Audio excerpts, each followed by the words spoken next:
Hello everyone!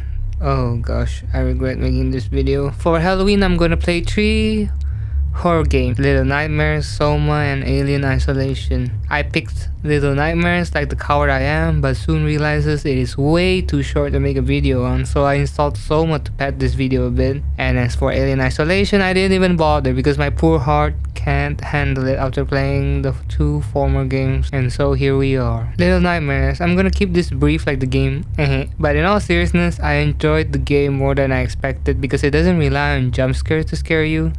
They outdid themselves with the environment and world design, and it gives you just that uneasy feeling and more especially after you see the character design. It's just something about the character design that make you creeped out and uncomfortable. It's not the typical zombie from Resident Evil or ghost in other horror games. You are a small child in a cursed place that is mysterious. I honestly did not know what to expect, but there are a lot of questions on my mind as I go through the game, as there is no dialogue. I just realized this as I'm writing the review. You have absolutely no idea what the game is about, or the context, or the premise. You don't meet people, or you meet are contorted beings that are all trying to kill you. And immediately the game begins with a man that unalive himself. Why? When? We'll never know. The sound design, especially if you use headphones like me, is absolutely eerie and makes you on edge, as the silence, the weird noises, the wooden board all just contribute to the atmosphere. The use of the music is brilliant, as it only uses sparingly, so once there is music, it really put emphasis on that particular moment of the story. As you go along the game, you learn something new about the premise. Because to be honest, even after watching a lot of lore videos online, I still don't know what the story is about. I mean, I know what happens in the story, but there is no lore in quotation. There is no explanation for anything.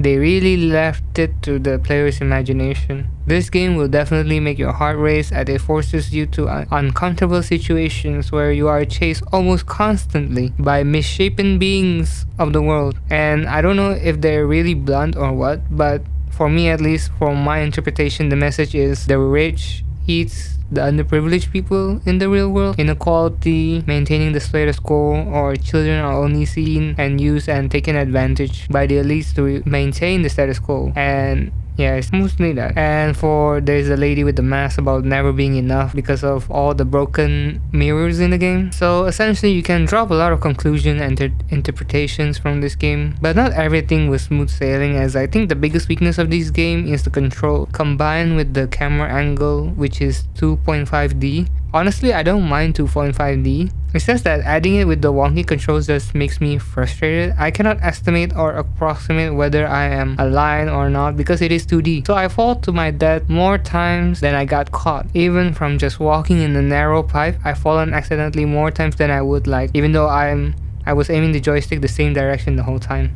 Especially when you are being chased, you cannot stop to think, and sometimes I reloaded a checkpoint because of jumping wrongly, and there are moments where I shouted, how the hell am I supposed to reach that? And the control scheme is a bit awkward as well, as the sprint and jump are too near to each other, and sprinting is not a toggle, so you constantly have to sprint then release to jump, even though you need a bit of a run to reach that jump. Also, I don't know if it's my display or what, but the game is so dark to the point where I cannot see where I'm going, and the gamma settings do not help at all. So I kinda increased the brightness quite a lot so that I can see something. But to be honest, these are just nitpicks for a first game they made, and so I can give them a pass. But overall, it was a nice experience and made me immerse into the world. And yeah, after playing this game, it made me watch a lot of lore videos or videos on this topic because yeah, you're just curious. Like, it makes you want to know more about the world. I'd give this an 8 out of 10. The controls and limitation due to the camera angle made me frustrated more than the monsters that were chasing me throughout the game. And as for Soma, boy, I hated this game. I hated this entire experience. Not because it's a bad game, but this is not fun for me. Being on the bottom of the ocean and actually have to walk on it leaves me baffled. This game is a living embodiment of my fears. I don't have phobias of the ocean. I swam with dolphins and I went snorkeling a couple of times, but this is not it, man. Like, the claustrophobia is real, especially after discovering that you are in a station underwater. Turns out the phobias are called thalassophobia and submechanophobia, which are the fear of vast body of water and man-made submerged in water, which I did not know I had. It got worse when you informed me that the meteor has hit Earth, so basically it's uninhabitable and just makes you dread of being submerged. You're basically stuck in a submerged station on the bottom of the ocean that is barely functioning and is falling apart. I played through the game like 25%, but when I was chased and got killed by a monster, I had to quit the game and rethink my life choices. I was about to give up. I did not want to continue and just watch the playthrough so that it seems like I played it, but alas, I restarted in save mode because I do not want to constantly die and repeat.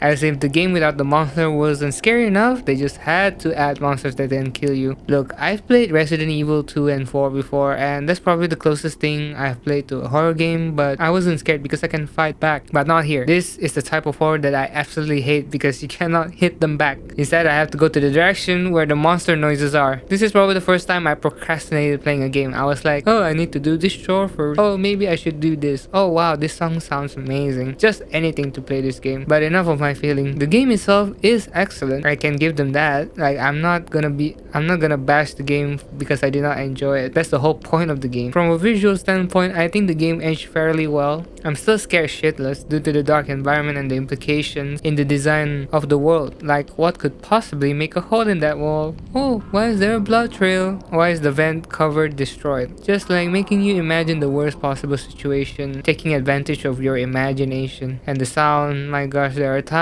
where I had to take off my headphones. One of the few times where I wish I didn't have good audio. From the metal screech, your footsteps, monster noises, the background music, the silence of being underwater, the dive mask breathing, the underwater swishing sound effect. Luckily, this game used minimal jump scares, so trust me when I say that this game genuinely scared me. As if being scary on a literal sense wasn't enough, it just had to be scary on the metaphorical sense. It made me question what it means to be human. Do you want to live forever but as a robot body?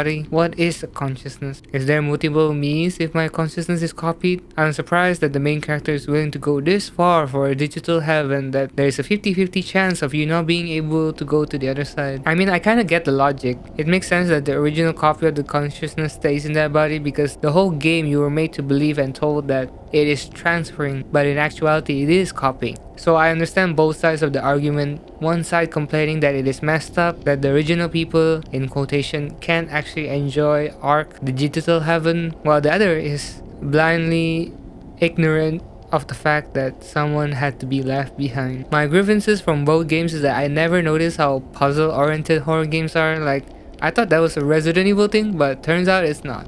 I have to broaden my horizon. But like the game doesn't hold your hand. I'm not saying that all games should hold your hand like Ubisoft games, but there should also come a point to where you have to tell me what I can and cannot do, because most of the puzzles are solved in ways I didn't know we could do. I didn't know we could do that because the game doesn't tell you. How was I supposed to know that you need to long press to throw something to hit a button in Little Nightmare? How was I supposed to know that you can break the glass in Soma?